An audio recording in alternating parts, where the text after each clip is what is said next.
life. Happy journey.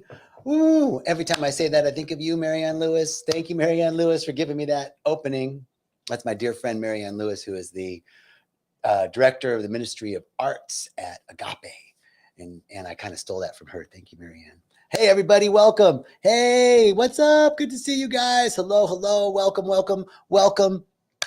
Stream on in, pull up a chair, sit down, and let's have a talk. I want to tell you about what's going on at Rythmia today, and then I want to tell you about this idea of acceptance or improvement, right? There's like this fundamental irony to wanting to improve, because the wisdom is that you're perfect just as you are, right? There's nothing wrong, and yet I want to get better. There is something wrong. So there's this contradiction. So I want to talk about that today. But first, man, hey, everybody over here in Instagram world. Hey, everybody over here in YouTube world and Facebook world. I'm so glad that you're joining. Welcome, welcome, welcome. All right. So guess where I'm at? I'm at Rythmia. Hey, Diego, great to see you. Hey, everybody. Woo, Nikki, Evolutionary, Raw, Candy. Who else is over here? Hey, everybody, welcome. Okay, so Rythmia, man, I got to teach the New Heart Afterglow class today. What a joy. What a pleasure to teach that class and to talk to everybody and to see where everybody's at. And, you know, today's a day of ups and downs here at Rythmia. They've had 3 nights of ceremonies so far.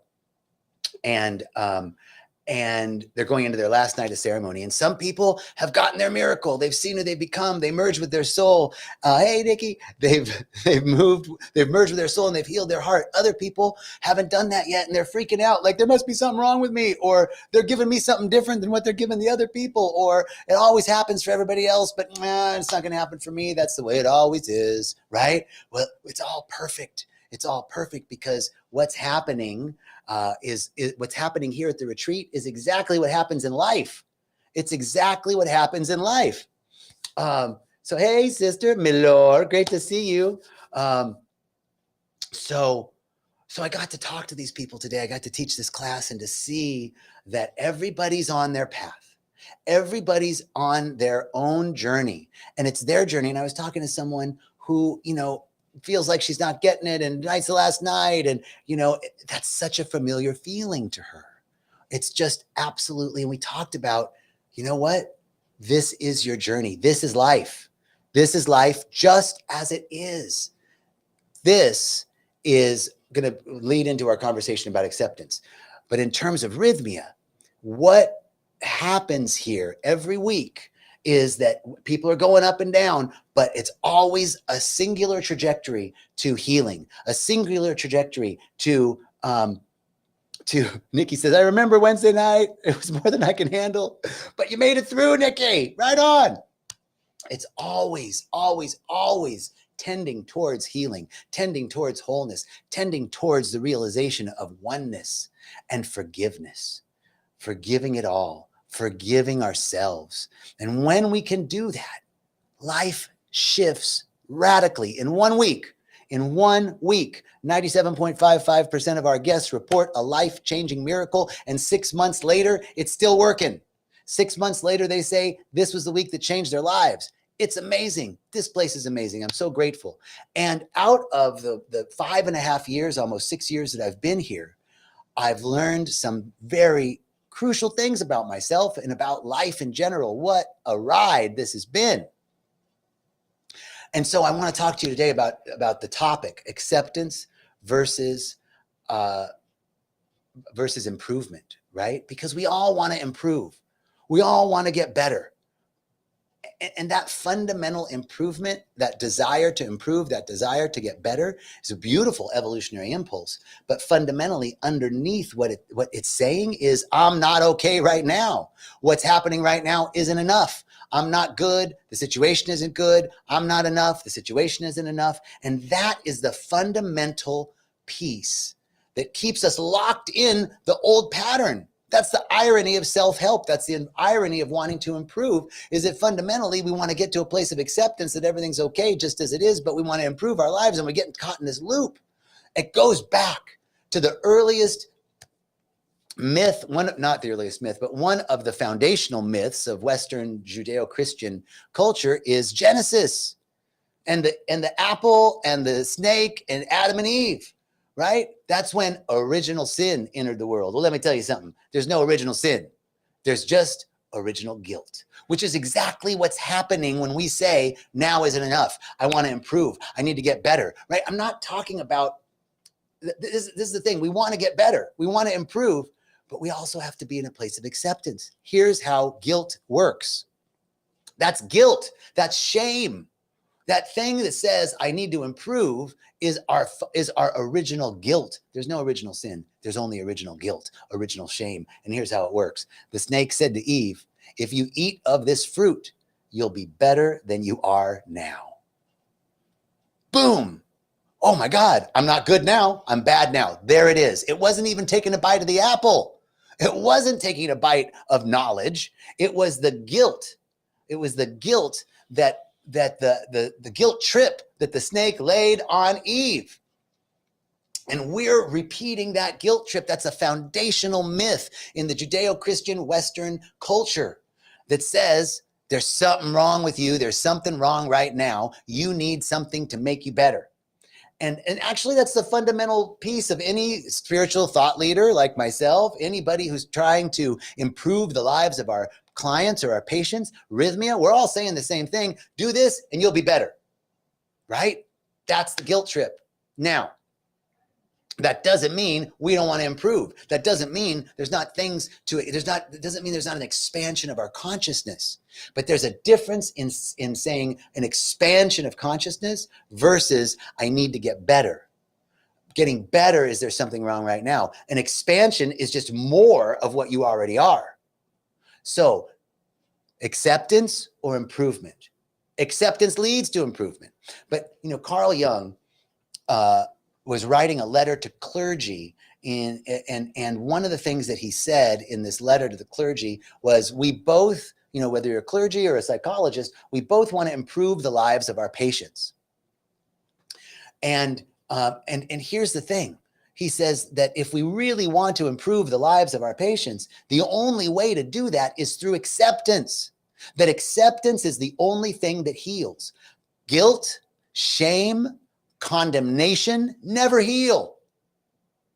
Acceptance is the only thing that heals. So here's the irony of that. Well, I've got things that I want to improve about myself. If I accept them, that means I'm saying that it's okay. That I'm actually like giving up or giving in. Like, okay, well, I guess I just have to accept that this is the way it is. Life sucks. I just got to accept that. No. Remember, we're talking about an expansion of consciousness. There's an old Buddhist saying that says we're all struggling to become more of what we already are. We're all struggling to become more of what we already are. How does that work? How do I become more of what I already am?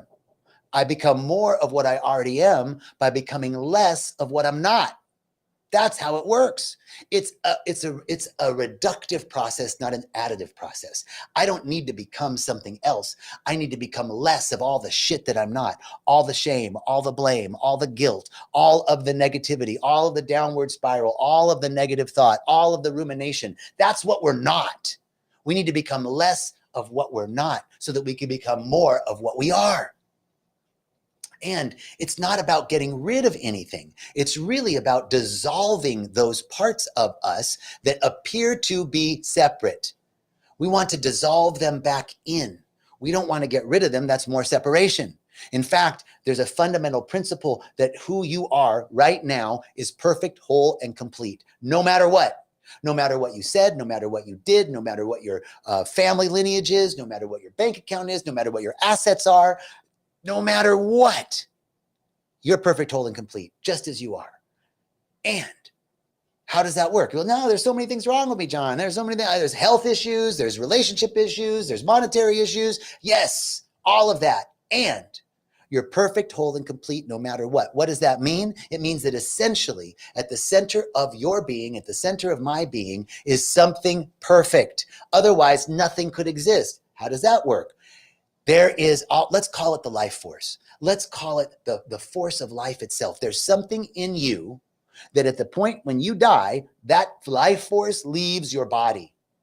That life force, that impulse to live, that thing that's in every living being, that's in you and in me, is life itself. We can call it God. We can call it divine intelligence. We can call it Mother Ayahuasca. We can call it love, beauty, intelligence. We can call it the presence. We can call it the universe. Whatever you call it, it's a force of life, and it's in everything. It's in, through, and as everything. That is a divine idea planted within us before we were born. That is what's perfect, whole, and complete, no matter what. That is always in you. And if that wasn't there, then ayahuasca or prayer or psychology or medicine couldn't do anything. Why? Because none of those things can create life. Only life creates more life. And you are alive. You already have it in you. You already have the impulse in you. So acceptance then comes to the point where we say, I accept myself just as I am, exactly as I am. There's no better me. There's no better job. There's no better husband or wife or boyfriend or girlfriend. There's no better day. There's no better retreat. There's no better ceremony. There's no better anything than what we have right now. Why? Because what we have right now is all we have. This is it. Now, that might seem like giving up. That might seem like you're throwing your hands up. Well, I guess just that's the way it is. Life sucks. And so, then you die. No, because it's from a place of acceptance that we can actually begin to observe those things that aren't us.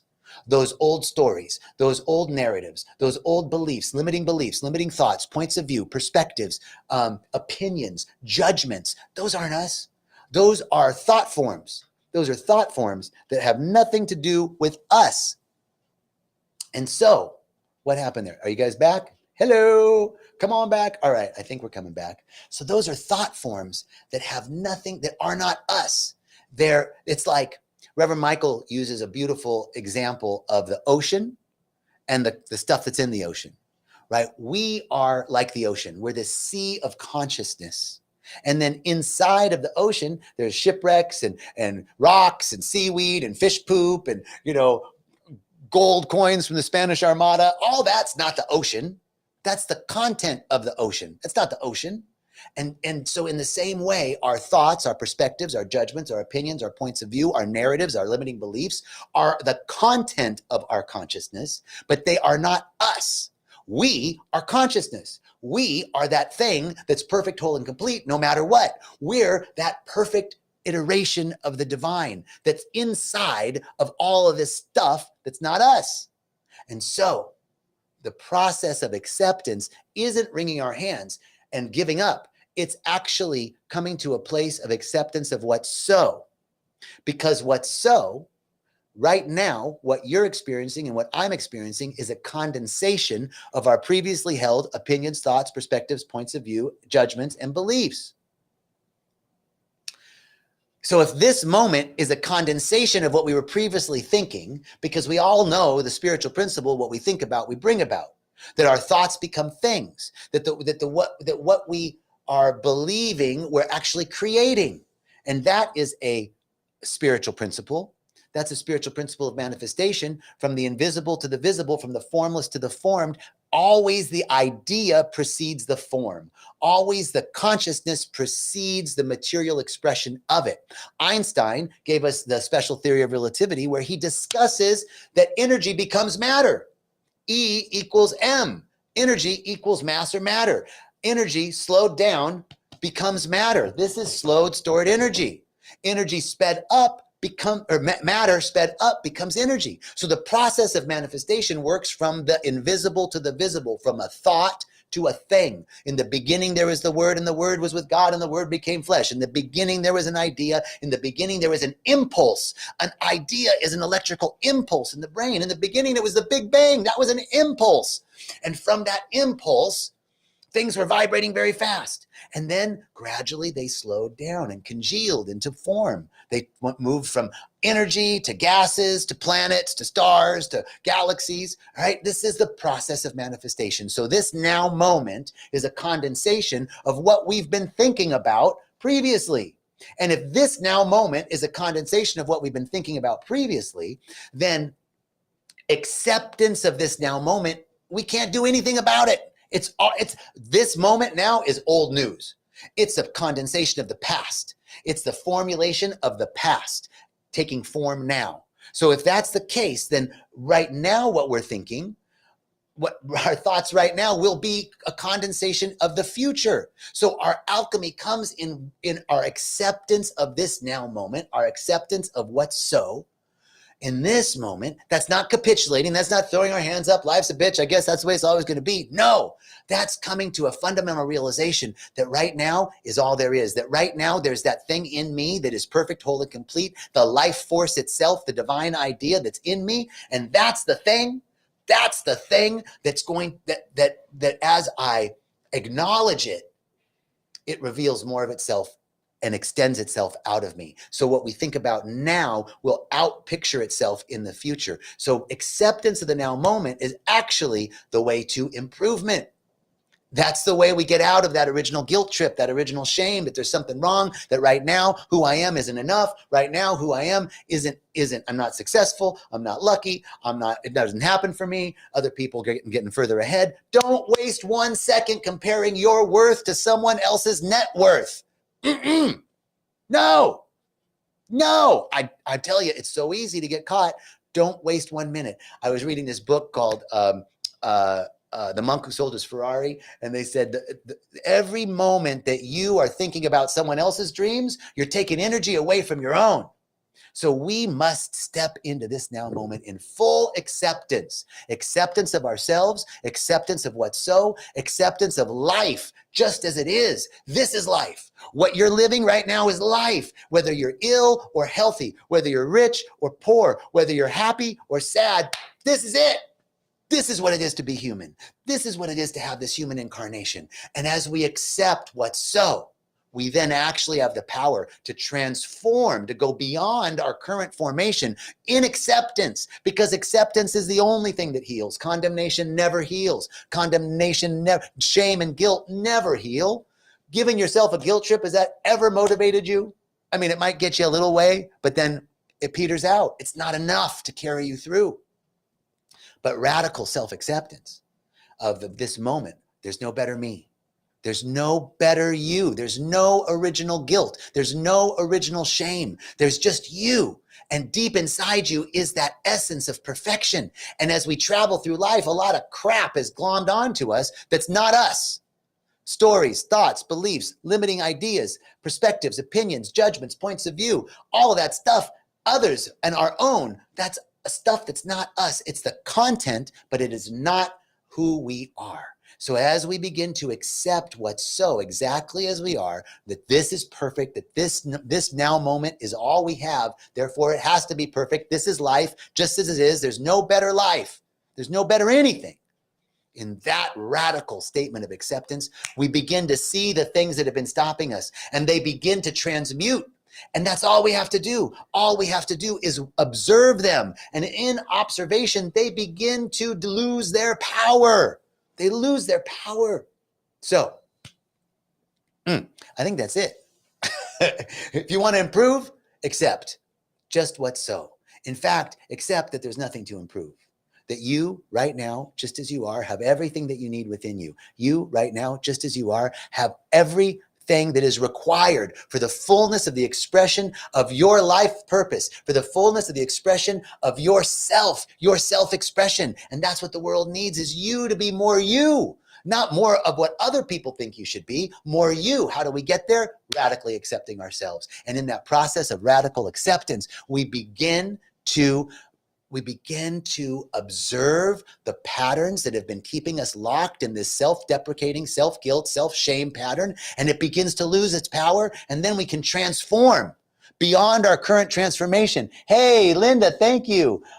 Michelle, wonderful, good day. Hey, Amy, thank you. Thank you, everybody. Joy, thank you. Nikki, woo. All right. So we're just standing in this moment with such gratitude for this energy that's moving through me, such gratitude for this beautiful technology that helps us to connect with each other, grateful for this beautiful place, grateful to be alive, grateful for our lives just as they are, just as they are. There's nothing wrong. I'm grateful for it just as it is. This is life. I'm grateful for life, everything that fits my picture and everything that doesn't, because this is what it is to be human. I'm grateful for this incarnation. I'm grateful to be alive at all. And in this gratitude, I recognize that there's only one power. There's not two. There's one source, one life, one love, one beauty, one joy, one creativity, one excellence. That is the excellence of the presence of intelligence and beauty and joy. And I am one with it, and you are one with it. We can't be separate from that from which we emerged. We extended. We're an extension of that divine intelligence. We're not separate from it. It expanded its consciousness and outpictured as this material world and as you and me. And so we're an extension of that one. We can never be separate. And from this place of unified awareness that we're one with all of life, that nothing can be against us, then I speak this word for all of us, knowing that each one of us have everything that we need, that all of our needs are met right now. Feel it with me. All my needs are met. All my needs are met right now. I have everything that I need. Everything I need within me, all my needs are met. I've been given everything that is required for the full expression of my destiny on this planet.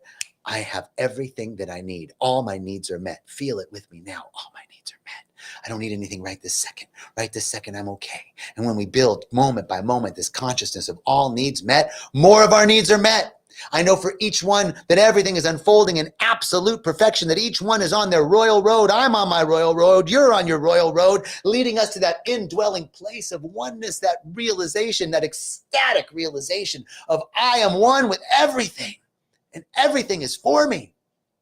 That I live and move and have my beingness in the lavish abundance of the universe, which is constantly working on our behalf. We open to receive unexpected good, unexpected love, unexpected money, unexpected kindness, unexpected joy, unexpected opportunities, unexpected prosperity, unexpected offers, coming in unexpected ways from unexpected places in our lives and the lives of others. We open to receive this good right now because we know it's only good coming for us. We open to receive it. We're taking an oath right now to be open to all the ways that good can come into our lives, all the way that love can come into our lives, all the way that health can come into our lives, all the way that wealth can come into our lives. We're open to receive it. Say right now with me, I'm open. I'm willing to let go of anything that's holding me back from being free, as my brother Chris says. I'm willing. We declare our willingness right now. And in this openness, in this state of radical oneness, radical self-acceptance of all that is, we know that it's already done. It's already in us. We're already perfect, whole, and complete. And so we can say, it is. And so it is. And so it is. And now so be it. Amen. Ashe, aho. Thank you so much. Love you all. Come see us. Come, whatever. Come on down. All right. Have a great day. Many blessings.